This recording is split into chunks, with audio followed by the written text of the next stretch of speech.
लेकर चाहे कितने भी दावे करे, लेकिन सच्चाई तो सच्चाई है जिसे कोई भी झुठला नहीं सकता है। इंसानी रिश्तों को शर्मसार करने वाली दरिंदगी भरी ऐसी ही घटना घटी है। छत्तीसगढ़ के आदिम जाति कल्याण विभाग में काम करने वाली एक महिला के साथ, जिसने अपने साथ काम करने वाले अधिकारी पर लगाया है यौन उत्पीड़न करने का सनसनीखेज आरोप। देश में यौन उत्पीड़न को लेकर सुप्रीम कोर्ट द्वारा कड़े दिशा निर्देश दिए गए हैं।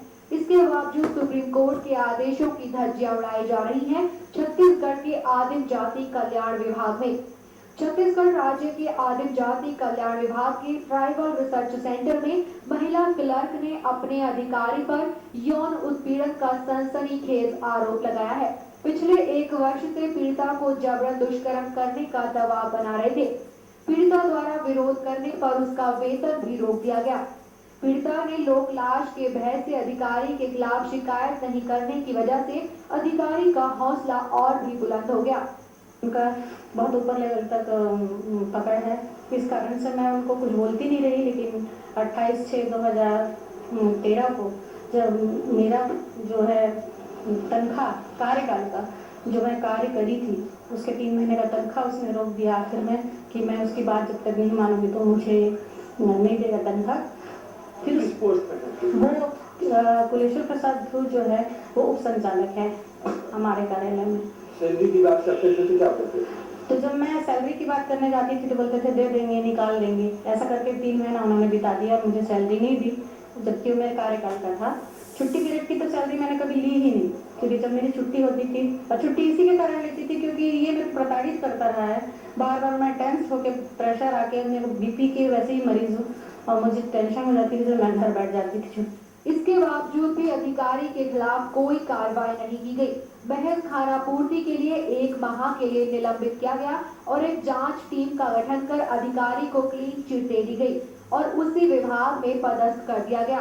पूरे मामले पर जब हमने आदिम जाति कल्याण विभाग के आयुक्त से बात करनी चाहिए तो उन्होंने मीडिया से बात करने से साफ इनकार कर दिया। यौन उत्पीड़न का मामला था और इस पर 354 IPC का मामला पंजीबद्ध करके महिला थाने ने डीडी नगर थाने को ट्रांसफर किया है और जो आवेदिका है आदिम जाति कल्याण विभाग में कार्यरत है और वहीं के उप संचालक है, उनके खिलाफ उसने आरोप लगाया था और उसकी विवेचना की जा रही है।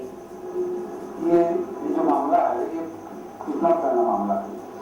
अब ये मामला कितना पुराना है उसकी जानकारी मुझे आधिकारिक रूप से नहीं है, चूंकि जैसे ही मामला महिला थाना में आया है तत्काल अपराध पंजीबद्ध करके थाना डीडी नगर में भेजा गया है। क्या मैं भिलाई निवासी हूँ और महिलाओं के लिए बहुत सारी लड़ाइयाँ लड़ी और लड़ती रहूंगी, चाहे बहुत सारी दिक्कतें भी आती हैं, मुझे दिख भी रहा है।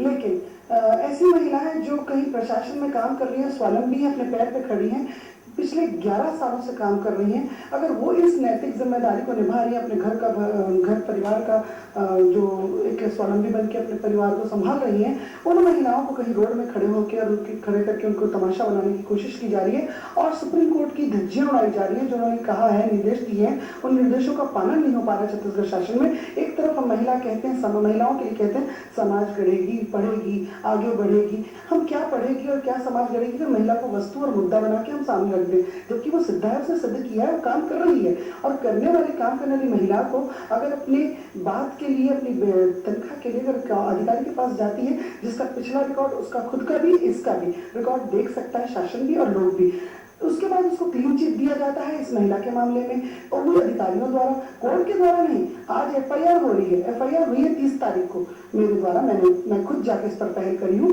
कि क्यों महिला की सुनवाई नहीं। मेरे को मेल के द्वारा, इसका एक प्रेस के द्वारा मेल में आया था कि ऐसा ऐसा महिलाओं के साथ दोहन हो रहा है, आप थोड़ा सामने आए। मैंने जब उस पूरा मेल को पढ़ा, पूरी प्रेस के अलावा उसकी इस पूरे घटनाक्रम से एक बात तो साफ जाहिर होती है कि आज भी महिलाओं के लिए कड़े कानून क्यों ना बना दिए गए हों, रसूखदार अपने बचाव के लिए कोई ना कोई रास्ता निकाल ही लेते हैं।